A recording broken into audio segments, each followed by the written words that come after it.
Le vertige, c'est l'angoisse de la liberté de l'esprit de choisir de se jeter. On se tient parfois au bord d'un précipice, non pas tant celui d'une falaise vertigineuse, mais un abîme intérieur.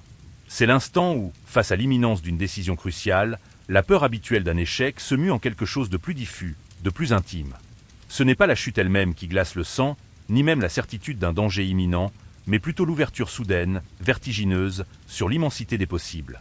L'on ressent cette vibration étrange, cette attraction paradoxale vers le vide, non pas par désir de s'y jeter, mais par la seule conscience que l'on pourrait y céder, que cette simple possibilité réside en nous. C'est le poids d'un choix non encore posé, mais déjà chargé de toute sa liberté. Bonjour, bienvenue sur Vibinspi, la chaîne où la philosophie devient une matière à penser et une manière de vivre plus lucidement. Aujourd'hui, on va parler de l'une de ces expériences humaines universelles et pourtant si mystérieuses. Ce sentiment qui nous saisit au plus profond, qui nous révèle à nous-mêmes dans toute notre vulnérabilité et notre puissance. Nous allons explorer cette sensation singulière que le philosophe Søren Kierkegaard appelait l'angoisse, une angoisse qu'il a magnifiquement décrite comme le vertige de la liberté. Imaginez un instant le jeune enfant innocent, encore inconscient de ce gouffre existentiel. Il ne connaît pas l'angoisse, celle qui touche l'âme. Il peut ressentir la crainte, la peur des ténèbres, des monstres cachés sous le lit. C'est une peur concrète, dirigée vers un objet identifiable. Mais dès que la conscience s'éveille à la notion de pouvoir, à l'idée que le monde n'est pas simplement donné, mais qu'il attend notre empreinte, une autre dimension de l'être se révèle. C'est là que naît ce sentiment d'étrangeté, ce malaise latent qui n'a pas de nom précis, pas de visage clair, et qui pourtant nous habite. Ce n'est l'appréhension d'un danger extérieur, mais d'un vacillement intérieur. Ce n'est pas la peur d'échouer à un examen ou de perdre son emploi, des peurs bien réelles et compréhensibles. Non, l'angoisse dont il est question ici est différente, plus subtile, plus insidieuse, presque incorporelle. Elle ne s'accroche à rien de tangible, à aucun objet précis que l'on pourrait fuir ou combattre. Elle est plutôt une sorte de résonance du possible, un écho lointain de tout ce que nous pourrions être ou faire, et de tout ce que nous ne serons pas. C'est le sentiment d'être impossible sans réalité concrète, une feuille blanche offerte à notre propre écriture, mais une écriture qui engage chaque fibre de notre être. Cette absence de point d'ancrage la rend d'autant plus déstabilisante, car comment appréhender ce qui n'a pas de forme définie? Pourtant, c'est précisément dans cette absence de forme que réside sa nature la plus profonde. Car l'angoisse est le signe même de notre liberté. Nous ne sommes pas des automates, des êtres programmés par une nature inflexible ou un destin inévitable. Chacun de nos pas, chacune de nos paroles, chacun de nos silences est un choix, une affirmation de notre pouvoir d'agir et de nous définir. Cette liberté est une force immense, une dignité incomparable, mais aussi un fardeau d'une lourdeur écrasante. Elle nous confronte à l'idée que nous sommes entièrement responsables de ce que nous faisons de notre existence, sans échappatoire ni bouc émissaire. L'angoisse surgit précisément lorsque cette liberté se déploie devant nous dans toute son immensité. C'est l'expérience de la subjectivité poussée à son paroxysme, où l'individu est seul face à lui-même et à ses choix. C'est la révélation que ce qui nous arrive, même d'apparence extérieure, est filtré, interprété, parfois même créé par notre manière d'être au monde. Ce vertige n'est pas une simple faiblesse à soigner, ni une névrose passagère, mais une composante essentielle de la condition humaine. C'est le prix à payer pour ne pas être une chose inerte, mais un être qui se projette et se construit à chaque instant. Alors, comment vivre avec cette angoisse, cette compagne silencieuse de notre liberté? Cette interrogation nous confronte à la nature même de notre existence, à notre rapport à la responsabilité, à notre conscience de soi. Cette exploration nous mènera bien au-delà des définitions ordinaires du courage ou de la lâcheté, vers une compréhension plus profonde de ce qui nous rend fondamentalement humains, profondément seuls, et pourtant capables de la plus grande grandeur. Il y a des moments où, même dans le plus grand des calmes, une sorte de frisson parcourt l'échine, une vibration subtile qui n'annonce aucun danger immédiat, mais qui pourtant trouble la paix intérieure. C'est peut-être au seuil d'une nouvelle vie, avant un grand départ, au moment de prendre un engagement qui transformera tout. La peur, elle, a un visage, un nom, un objet bien défini. Elle pointe du doigt le serpent dans l'herbe, la menace qui rôde, l'échec potentiel que l'on pourrait subir. On sait de quoi on a peur, et souvent on peut y faire face, ou le fuir. Mais ce frisson-là, cette légère nausée de l'âme, elle ne s'attache à rien de concret, elle ne craint pas ce qui pourrait arriver, mais plutôt l'immensité de ce qui pourrait être, et plus troublant encore, de ce que nous pourrions en faire. C'est là que réside la distinction fondamentale, une distinction essentielle pour comprendre ce qui se joue en nous. L'enfant innocent, pour reprendre cette image, avant de goûter aux fruits de la connaissance, vit dans un jardin où toutes choses sont données. Il ressent des émotions primaires, la faim, la joie, la colère, et même la frayeur face à un bruit soudain ou une figure inconnue. Mais cette frayeur est réactionnelle, elle répond à une agression du réel, à une menace qui vient de l'extérieur. Son monde est délimité, ses choix sont contraints par sa seule ignorance. Il ne connaît pas encore ce vertige que Kierkegaard a si bien cerné. Cette expérience de l'abîme non pas de la chute, mais du pouvoir de chuter. Ce n'est pas la bête sauvage qui nous effraie, ni même la perspective d'une solitude future ou d'un vide financier.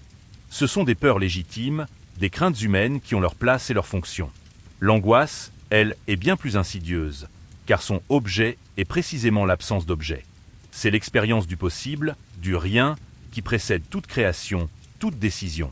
C'est la confrontation avec l'infinité des chemins qui s'ouvrent devant nous, chacun portant en lui la promesse d'une destinée que nous devrons bâtir de nos propres mains. Ce vide n'est pas l'annihilation, mais la toile blanche sur laquelle nous sommes appelés à peindre notre existence, un acte à la fois exaltant et terrifiant. Ce sentiment particulier nous révèle à notre propre liberté, non pas comme une douce brise, mais comme un vent impétueux qui nous pousse au bord du précipice. La liberté n'est pas seulement le pouvoir de choisir entre deux options préexistantes, c'est le pouvoir de créer les options, de donner forme à l'informe, de choisir l'être au lieu du non-être. Cette puissance créatrice, si elle est source d'une dignité inaliénable, est aussi le poids le plus lourd à porter. Elle signifie qu'il n'y a pas d'excuse définitive, pas de fatalité qui nous décharge entièrement de nos responsabilités. Nous sommes ce que nous devenons, et ce devenir est sans cesse en gestation, toujours ouvert. Quand nous nous tenons devant ce précipice, l'angoisse n'est pas la peur de tomber. C'est, au contraire, la terrifiante fascination pour le pouvoir de nous jeter. C'est le désir subreptice et interdit de mettre à l'épreuve notre propre liberté, de voir jusqu'où elle peut nous mener, même vers l'autodestruction. Ce n'est pas l'instinct de mort qui nous guide ici, mais la pure expérience de notre autonomie radicale. Le vertige naît de la conscience aiguë que notre volonté est souveraine, que nous pouvons choisir le bien comme le mal, la grandeur comme la bassesse, et qu'aucune force extérieure ne nous y contraint réellement. Cette angoisse est la condition même de l'existence individuelle authentique. Sans elle, nous serions des êtres conditionnés, des pions sur un échiquier cosmique, privés de notre propre initiative. Elle nous arrache à l'innocence primitive, à l'état où le monde se contente de nous emporter dans son flux. Elle nous pousse à prendre conscience de notre singularité, de notre capacité à dire oui ou non, à créer ou à détruire. C'est l'éveil à la responsabilité, la prise de conscience que chaque instant est un choix et que ce choix est absolument nôtre. Ce que nous ressentons alors n'est pas un défaut de caractère ou une faiblesse psychologique à éradiquer. C'est une révélation, le signe indéniable de notre statut d'être humain, porteur d'une conscience et d'une volonté. L'angoisse est le prix de la connaissance de soi, le fardeau de notre liberté. Elle est l'espace où nous nous découvrons pleinement capables d'agir sur le monde et sur nous-mêmes, mais aussi profondément seuls face à cette capacité. Se confronter à elle, c'est accepter cette solitude essentielle qui nous rend uniques et puissants, un cheminement incontournable pour quiconque cherche à vivre une vie consciente, car elle est le miroir dans lequel se reflète la profondeur abyssale de notre propre choix. Nous connaissons tous ces moments fugaces où le fil de nos pensées se noue, où la machine intérieure semble s'emballer sans raison apparente, même lorsque tout autour de nous suggère la sérénité. C'est le soir, par exemple, après une journée ordinaire. Le corps est fatigué, l'esprit devrait l'être aussi, et pourtant une agitation diffuse s'installe. Ce n'est pas l'énervement lié à un problème à résoudre, ni la frustration d'un projet inachevé. Non, c'est plus profond, plus intime. C'est comme si l'âme elle-même, dans son silence, sentait la pression de quelque chose d'indicible, l'écho d'une question sans réponse précise qui ne cesse de vibrer en nous. Cette tension, ce malaise diffus, Kierkegaard l'a analysé avec une lucidité chirurgicale, la distinguant soigneusement de la peur. La peur a un objet identifiable, comme nous l'avons déjà effleuré. On a peur du chômage, de la maladie, de la mort, des dangers concrets qui menacent notre intégrité physique ou sociale. Ces peurs sont salutaires, elles nous alertent, nous préparent à la réaction, à la fuite ou au combat. L'angoisse, elle, est sans objet. Elle est le sentiment du possible, mais d'un possible qui n'est pas encore manifesté, qui n'est pas encore chose. C'est l'expérience du néant qui précède l'être, le vide fertile avant la création. Imaginez l'homme primitif, selon les mots de Kierkegaard, avant même la faute originelle. Il vit dans une innocence bienheureuse, mais cette innocence n'est pas sans une certaine mélancolie, une vibration légère et énigmatique. Il ne sait pas encore ce que signifie le bien ou le mal. Il n'a pas encore fait l'expérience de la transgression, de la responsabilité qui en découle. Pourtant, on lui couvre déjà la possibilité de la liberté, cette capacité à choisir, à dire oui ou non. C'est cette possibilité, encore silencieuse et informe, qui engendre une angoisse particulière, une sorte de pressentiment du fardeau qui l'attend. Ce n'est pas l'appréhension d'un châtiment divin ou d'une sanction sociale. Non, l'angoisse est antérieure à toute notion de culpabilité. Elle est la confrontation avec l'immensité de la liberté elle-même, avant même que cette liberté n'ait été exercée. L'homme innocent se tient au bord de l'abîme du possible, il ressent le vertige de sa propre puissance de choix, sans même savoir ce qu'il est capable de choisir. Il n'a pas encore transgressé, mais il porte déjà en lui la capacité de transgresser, et c'est cette capacité pure, encore inexploitée, qui le trouble et l'émeut au plus profond. La liberté, paradoxalement, n'est pas seulement un don, c'est aussi une contrainte. Une contrainte à choisir, à devenir, à assumer. Elle nous force à nous arracher à l'état de nature, à l'innocence inconsciente, pour nous jeter dans le courant tumultueux de l'existence consciente. Chaque décision que nous prenons, chaque chemin que nous traçons, élimine une infinité d'autres chemins possibles. C'est le poids de cette élimination, de ce renoncement implicite, qui ajoute une couche supplémentaire à l'angoisse. Non pas la peur de ce que l'on perd, mais la conscience de ce que l'on aurait pu être si l'on avait pris une autre voie. Ce vertige de la liberté est donc un sentiment double. Il y a l'attraction vers le possible, l'élan vers la création de soi, et en même temps la crainte de cette responsabilité infinie. C'est ce qui rend l'expérience de l'angoisse si unique, si difficile à saisir et à nommer. Elle est l'entre-deux, le seuil entre ce que nous sommes et ce que nous pourrions être. Elle est la signature de notre humanité, de notre capacité à nous transcender, à nous dépasser constamment, à ne jamais être entièrement définis. En acceptant cette angoisse, en la reconnaissant non pas comme un ennemi à fuir, mais comme un révélateur, nous nous ouvrons à une compréhension plus profonde de nous-mêmes. Elle nous invite à ne pas nous complaire dans l'illusion d'une existence sans choix, sans risque, sans responsabilité. Elle nous pousse à affronter le fait que notre vie est un projet en constante élaboration et que nous en sommes les architectes, à la fois puissants et vulnérables. C'est dans ce face-à-face avec notre liberté que nous pouvons trouver la véritable signification de notre existence, une signification qui ne se donne pas mais se construit, à travers le vertige de chaque choix.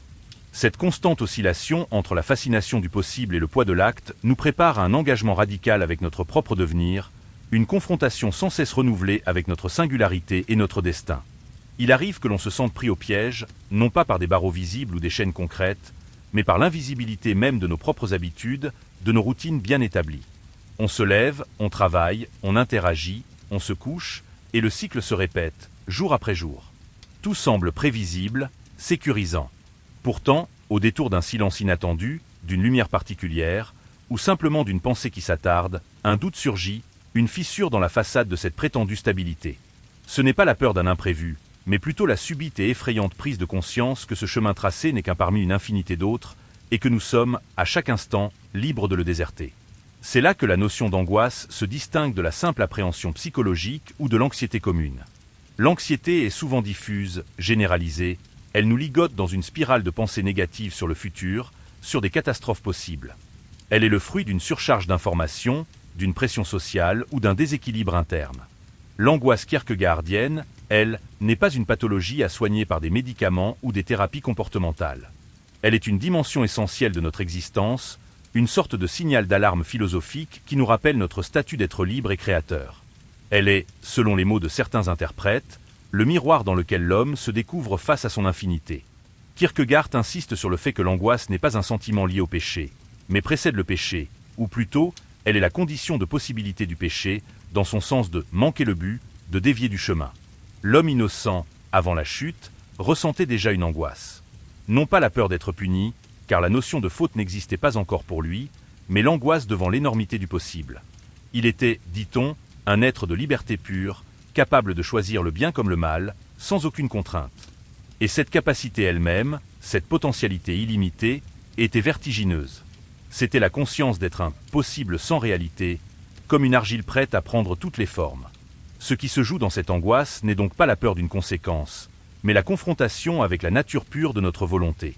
Nous sommes des êtres qui ne sont pas achevés, qui ne sont pas déterminés une fois pour toutes.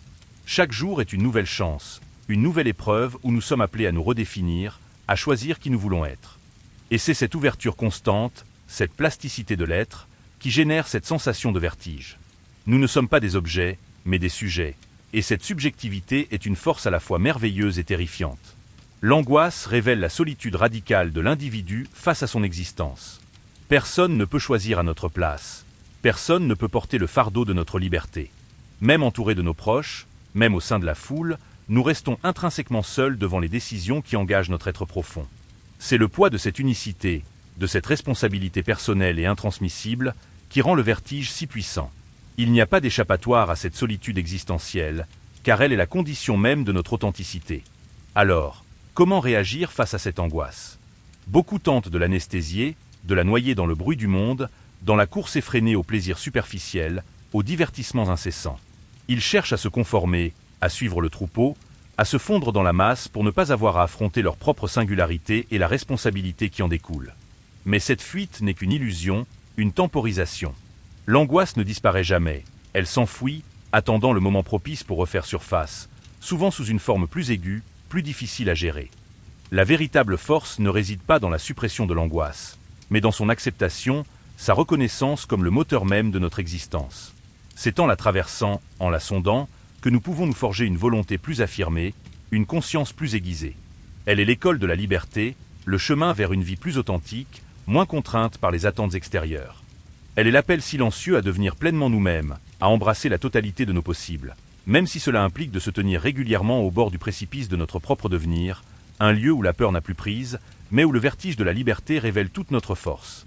Parfois, l'on se surprend à contempler des vies autres que la nôtre, des destins qui se sont déployés selon des voies si différentes. L'ami qui a tout quitté pour un idéal, le parent qui a fait un choix de carrière inattendu, l'inconnu qui semble mener une existence audacieuse. Et une question silencieuse se pose. Pourquoi pas moi? Ce n'est pas de l'envie, ni même du regret. C'est une sorte de réveil, une prise de conscience soudaine que l'on aurait pu, ou que l'on pourrait encore, bifurquer radicalement. Cette pensée, même fugace, fait vaciller les certitudes, elle ouvre une porte sur l'infini des possibles que l'on a délibérément, ou inconsciemment, refermée. C'est là que l'angoisse devient ce qu'on pourrait appeler une pédagogie existentielle. Elle n'est pas un symptôme de maladie, mais un signe de santé de l'esprit, un appel à la lucidité. Si elle n'était qu'une simple peur, on chercherait à l'éviter, à la supprimer. Mais comme elle est le vertige de la liberté, l'unique moyen de la traiter est de l'affronter, de la comprendre. Kierkegaard, dans son œuvre, ne nous invite pas à la fuir, mais à la regarder en face, car c'est en elle que se révèle notre essence la plus profonde. Elle est le prix de notre humanité. Imaginez le jeune homme à la croisée des chemins, hésitant entre plusieurs vocations, plusieurs manières de vivre. Chaque voie est une promesse, mais aussi une renonciation aux autres. Il ressent ce pincement au cœur, cette tension intérieure qui n'est pas la crainte de l'échec d'une voie en particulier, mais plutôt la difficulté de choisir une voie parmi toutes celles qui s'offrent. C'est la conscience aiguë de la responsabilité que chaque choix implique, une responsabilité qui engage son être tout entier. C'est la signature de l'individu, sa capacité à se forger un destin, loin des déterminismes ou des conventions. Ce n'est pas l'appréhension de l'inconnu qui est la plus forte, car l'inconnu peut aussi être fascinant. C'est plutôt la prise de conscience que notre « moi » n'est pas une donnée fixe, immuable, mais un projet en constante construction. Nous sommes ce que nous devenons, et ce devenir est sans cesse mis en jeu par nos choix. L'angoisse est le miroir dans lequel nous voyons se refléter cette plasticité de l'être, cette absence de définition préalable qui nous force à nous définir nous-mêmes encore et toujours. Nous ne sommes pas des essences données, mais des existences à créer. Alors, la liberté n'apparaît plus comme un simple privilège, mais comme une tâche écrasante. Elle nous impose de prendre position, d'agir, de nous engager dans le monde. Elle nous tire hors du confort de l'indifférence, de la passivité.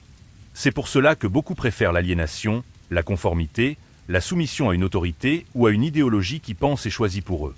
C'est une manière de fuir le vertige, de déléguer cette responsabilité insupportable. Mais, comme le pressentait Jean-Paul Sartre plus tard, ne pas choisir, c'est encore choisir, c'est choisir de ne pas être libre. Kierkegaard nous montre que l'angoisse est en réalité un cadeau empoisonné, une sorte de boussole intérieure qui nous indique la direction de l'authenticité. Elle nous pousse à ne pas nous contenter d'une vie par procuration, d'une existence dictée par les autres. Elle nous invite à nous approprier pleinement notre destin, à prendre les rênes de notre propre navire, même si cela signifie affronter les tempêtes de l'incertitude. Elle est la signature de notre capacité à être véritablement nous-mêmes, à nous singulariser dans le vaste océan de l'humanité. En définitive, comprendre l'angoisse, ce n'est pas chercher à la supprimer, mais à l'intégrer, à la considérer comme une partie intrinsèque de notre voyage existentiel. C'est apprendre à danser avec elle, à ne pas se laisser paralyser par son étreinte, mais à la transformer en moteur d'action, en source d'engagement. C'est dans ce dialogue constant avec notre liberté et le vertige qu'elle engendre que nous pouvons véritablement nous révéler à nous-mêmes, trouver le courage de nos convictions et tracer un chemin qui nous ressemble, un chemin qui n'aura de sens que parce qu'il aura été choisi, dans toute la solitude et la grandeur de notre être. Cette confrontation est le prix de la conscience, le début d'une vie véritablement assumée, où chaque choix est un acte de création. Il y a des matins où l'on se réveille avec un poids invisible sur la poitrine, une sorte de mélancolie sans cause apparente, une impression d'inachevé, même si rien de concret ne semble manquer. On se sent comme une page blanche, non pas par manque d'idées, mais par la lourdeur des possibilités qui s'y déploient. C'est le sentiment que, malgré toutes les routines, toutes les certitudes du quotidien, rien n'est jamais définitivement acquis, que notre propre existence est un projet sans cesse en chantier, et que le choix de la prochaine brique nous incombe toujours, entièrement. Cette expérience, cette sensation de vacuité créatrice, est au cœur de la pensée de Kierkegaard sur l'angoisse. Elle est ce qui nous arrache à l'innocence primitive, celle de l'enfant ou de l'animal, pour nous jeter dans le fleuve tumultueux de la conscience de soi. L'innocent, par définition, ignore le bien et le mal, il n'a pas encore fait l'expérience de la transgression. Il vit dans un état de quiétude, d'harmonie avec le monde. Mais en lui, silencieusement, repose la liberté. C'est la possibilité même de choisir entre le bien et le mal, de créer sa propre réalité morale, qui génère une angoisse particulière, une sorte de frisson avant la découverte. Ce n'est pas la peur d'être puni par un dieu ou par une société. Non, cette angoisse est antérieure à la notion de culpabilité. Elle est la confrontation avec l'immensité de la liberté elle-même, avant même qu'elle ne soit exercée. L'innocent se tient au bord de l'abîme du possible, il ressent le vertige de sa propre puissance de choix sans savoir encore ce qu'il est capable de choisir. C'est cette pure potentialité, encore informe, qui le trouble profondément. Il est, en quelque sorte, un possible sans réalité, une promesse sans contenu défini, ce qui est à la fois exaltant et terrifiant. La liberté, dans cette perspective, n'est pas simplement l'absence de contraintes extérieures. Elle est la capacité de se donner à soi-même ses propres lois, de se construire un sens, de créer sa propre valeur. C'est la prise de conscience que nous sommes responsables non seulement de nos actes, mais aussi de notre être même. Nous sommes ce que nous devenons, et ce devenir est une œuvre constante, jamais achevée. Cette œuvre nous appartient entièrement, et c'est ce fardeau, à la fois magnifique et écrasant, qui génère le vertige de l'angoisse. Le monde nous offre sans cesse des chemins balisés, des rôles préétablis, des identités toutes faites. Il y a la carrière toute tracée, le modèle familial idéal, les normes sociales acceptées. Se conformer, c'est trouver une certaine sécurité, un confort psychologique. C'est déléguer la responsabilité de nos choix à des forces extérieures, à des conventions. Mais cette sécurité est un leurre, une prison dorée. En nous conformant, nous renonçons à notre liberté la plus profonde, à notre capacité à nous singulariser, à devenir unique. Et cette renonciation, si elle peut apaiser l'angoisse un temps, ne fait que la refouler, la transformer en un mal-être diffus, une insatisfaction latente. Kierkegaard nous invite à une autre voie, celle de l'appropriation de cette angoisse. Il s'agit de la traverser, non de la fuir. C'est en embrassant notre liberté, avec tout le vertige qu'elle implique, que nous pouvons nous arracher à l'indétermination et nous affirmer comme des êtres singuliers. L'angoisse devient alors une force motrice, un aiguillon qui nous pousse à nous dépasser, à nous inventer constamment. Elle nous rappelle que nous sommes des êtres en devenir, toujours en chemin, toujours confrontés à de nouveaux choix, à de nouvelles possibilités. Accepter l'angoisse, c'est accepter l'incertitude fondamentale de l'existence, c'est refuser les illusions de la certitude et de la stabilité absolue. C'est embrasser la condition humaine dans toute sa complexité, sa fragilité, mais aussi sa grandeur. C'est reconnaître que nous sommes à la fois le sculpteur et la sculpture de notre propre vie. Ce chemin n'est pas facile, il est semé d'embûches et de doutes. Mais c'est le seul qui mène à une vie authentique, une vie où chaque choix est un acte de création, une affirmation de soi face à l'immensité du possible, et c'est dans cette confrontation constante que se trouve la véritable promesse de notre liberté. Ce processus de découverte et d'affirmation personnelle, teinté de vertige, est le prix à payer pour ne pas être un écho mais une voix. Il arrive parfois, au milieu d'une conversation animée ou même d'un moment de partage joyeux, que l'on se sente soudain détaché, un peu étranger à l'instant. C'est comme si un interrupteur invisible s'actionnait et que, de participant, on devenait observateur, regardant la scène avec une distance nouvelle, presque clinique. On perçoit alors les conventions, les masques, les non-dits, et une conscience aiguë de la solitude, non pas comme un manque, mais comme une évidence, s'installe. Ce n'est pas de la tristesse, ni de l'ennui, mais une sorte de lucidité dérangeante, le sentiment que sous la surface des interactions humaines, chacun est fondamentalement seul face à son propre chemin. Cette solitude fondamentale est l'une des dimensions les plus poignantes de l'angoisse kierkegaardienne. Car le vertige de la liberté n'est pas seulement la confrontation avec l'infinité des possibles, c'est aussi la révélation que nous sommes les seuls maîtres à bord de notre existence. Personne ne peut choisir à notre place. Personne ne peut porter le poids de nos décisions. Nous sommes, dit-il, radicalement seuls devant notre tâche de nous créer, de nous donner forme. Et cette solitude n'est pas une fatalité sociale, mais une condition existentielle, le prix de notre singularité. La foule, la masse, la mondanité, selon Heidegger, est souvent un refuge contre cette angoisse. Se conformer aux normes, suivre les tendances, adhérer à une idéologie dominante, c'est une manière de diluer sa propre responsabilité, de se fondre dans un anonymat protecteur. En agissant comme les autres, en pensant comme les autres, on évite le vertige du choix personnel, la confrontation avec sa propre liberté. Mais ce confort a un prix.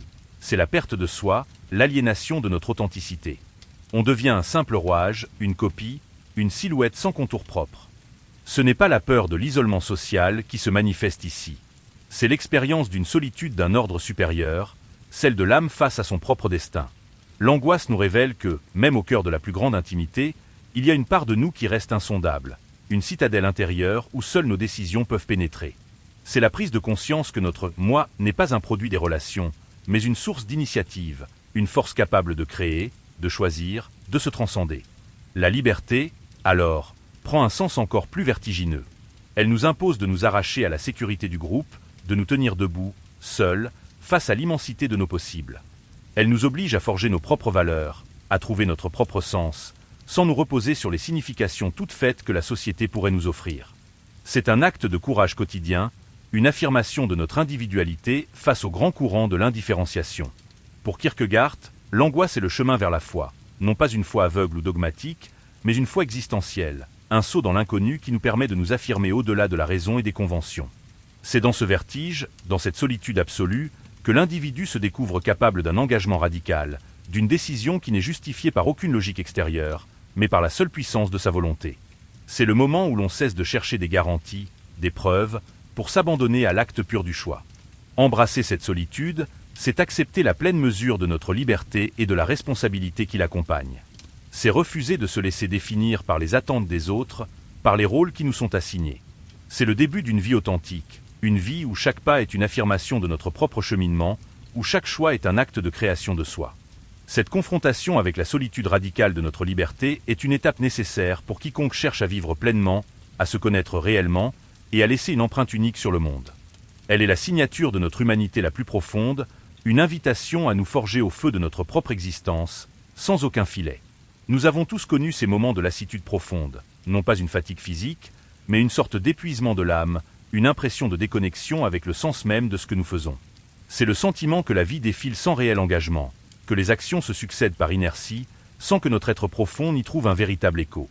On se retrouve alors à accomplir des tâches, à interagir avec le monde, mais comme un automate, un acteur récitant un rôle qui n'a pas écrit et pour lequel il n'éprouve plus rien. Cette anesthésie du cœur, cette indifférence voilée, est une forme insidieuse de fuite, une manière d'éviter le vertige inhérent à notre liberté. Kierkegaard, dans sa profonde exploration de l'existence, met en lumière les différentes stratégies que l'être humain déploie pour échapper à cette angoisse existentielle. L'une des plus courantes est ce qu'il nomme la vie esthétique. Il ne s'agit pas ici d'une vie dédiée à l'art et à la beauté au sens noble, mais plutôt d'une existence orientée vers la recherche constante de plaisirs immédiats, de sensations nouvelles, d'expériences éphémères. Le séducteur, le dilettante, l'épicurien superficiel sont des figures de cette vie esthétique. Leur but est de ne jamais s'engager, de toujours laisser ouverte la porte des possibles, de ne jamais se fixer pour ne pas avoir à choisir définitivement. Imaginez le jeune homme qui multiplie les conquêtes amoureuses, non par amour véritable pour telle ou telle personne, mais par le désir de toujours ressentir la nouveauté, l'excitation de la rencontre, le frisson du début. Il est constamment en quête du plaisir de l'instant, mais refuse de s'engager sur le long terme, de prendre une décision qui le lierait à une seule personne, à une seule voie. Pour lui, chaque engagement est une mort, la fermeture d'une infinité d'autres possibilités. Il fuit le vertige de la liberté en ne choisissant jamais vraiment, en ne s'enracinant jamais. Ce n'est pas la peur de l'échec qui le motive, ni même la simple inconstance. C'est une stratégie existentielle pour éviter la confrontation avec le poids de sa liberté. En ne s'engageant pas, il n'a pas à faire face aux conséquences de ses choix, à la responsabilité qui découle d'une décision radicale. Il veut garder tous les possibles ouverts, mais en faisant cela, il se condamne à une existence superficielle, sans profondeur, sans véritable sens. Il est un spectateur de sa propre vie, plutôt qu'un acteur pleinement engagé. La vie esthétique est une manière de rester dans l'innocence apparente, celle de l'enfant qui ne connaît pas les conséquences de ses actes. Mais c'est une innocence feinte, une illusion. Car même en refusant de choisir, on choisit. On choisit de ne pas s'engager, de rester à la surface, de ne pas se définir. Et cette non-décision a des conséquences profondes sur l'être. Elle engendre un vide intérieur, une mélancolie qui finit par ressurgir sous forme d'ennui, de désespoir silencieux. L'angoisse, refoulée, revient sous d'autres formes, plus pernicieuses. La liberté, pour Kierkegaard, est intrinsèquement liée à l'engagement. Il faut un saut, une décision radicale qui nous arrache à l'indétermination des possibles pour nous inscrire dans une réalité choisie. C'est ce saut que l'esthète refuse de faire, par peur du vertige, par peur de la limitation que représente tout choix. Mais paradoxalement, c'est en se limitant, en choisissant, que l'on se libère vraiment, que l'on donne forme à son existence, que l'on devient un individu authentique. Embrasser la liberté, c'est donc accepter de renoncer à certaines possibilités pour en réaliser d'autres, c'est assumer le poids de nos choix et les conséquences qu'ils entraînent. C'est sortir de l'indifférence et de la superficialité pour s'engager pleinement dans l'existence. L'angoisse n'est plus alors un ennemi à fuir, mais une boussole qui nous guide vers une vie plus riche, plus authentique, plus porteuse de sens. C'est en osant le saut, en choisissant, malgré le vertige, que l'on devient véritablement soi-même, un être capable d'aimer, de créer, de s'engager avec toute la puissance de sa liberté. Ce cheminement de l'esthétique à l'éthique, puis au-delà, révèle la nécessité de l'engagement pour donner corps à l'existence, une étape fondamentale que le vertige annonce et que le courage seul peut franchir. Nous avons voyagé ensemble à travers les méandres de l'esprit, confrontant ce sentiment étrange et puissant que l'on nomme l'angoisse. Ce n'est pas la peur d'un objet précis, mais bien cette vibration intime qui naît face à l'immensité de nos possibles, cette conscience aiguë de notre liberté radicale. Nous avons compris que loin d'être une faiblesse à combattre, l'angoisse est le signe même de notre humanité, le vertige inhérent à notre capacité à nous créer, à nous choisir, à nous engager. Elle est le prix de l'authenticité, le fardeau glorieux de notre singularité. Chaque hésitation, chaque doute, chaque moment de tension intérieure n'est alors qu'un rappel silencieux de la puissance qui réside en nous, la puissance de dire oui ou non à notre propre devenir. C'est dans ce face-à-face constant avec le vide fertile de l'existence que se forge notre être le plus profond, où chaque choix est un acte de fondation. L'angoisse est bien plus qu'une simple émotion. Elle est la condition même de notre liberté, le vertige qui nous révèle à notre propre capacité de transcender ce qui est donné, de créer notre propre sens. Elle est le miroir dans lequel l'individu se découvre face à son infinité de possibles, une infinité qui n'est pas une simple somme d'options, mais un appel à la responsabilité la plus intime. C'est en elle que nous cessons d'être de simples observateurs passifs du monde pour devenir les architectes actifs de notre propre destinée, pleinement conscients du poids et de la grandeur de chaque pas. C'est l'essence même de l'homme, cette capacité à se tenir au bord de l'abîme et à choisir d'avancer, malgré le vide. Elle est la boussole intérieure qui nous indique le chemin vers une vie assumée, pleine de sens, où chaque choix est un acte de création. Ainsi, nous découvrons que l'angoisse est le symptôme que la liberté est présente, et c'est en l'accueillant que nous nous ouvrons à la plénitude de notre existence, non pas comme une fuite, mais comme un ancrage. Si cette exploration des profondeurs de la liberté a résonné en vous, si elle a allumé une étincelle de lucidité ou a fait vaciller vos certitudes, alors prolongez ce cheminement avec Vibe Inspi. Votre engagement est le reflet de votre propre liberté, un choix conscient de nourrir cette quête de sens. Pour ne rien manquer de nos futures méditations, je vous invite à vous abonner à la chaîne, à laisser un pouce bleu si cette vidéo vous a éclairé, et à partager vos propres vertiges et vos réflexions en commentaire. Car le dialogue est aussi une forme d'engagement, une manière d'exercer notre liberté. Philosopher, c'est agir sur le présent. Commence par t'abonner.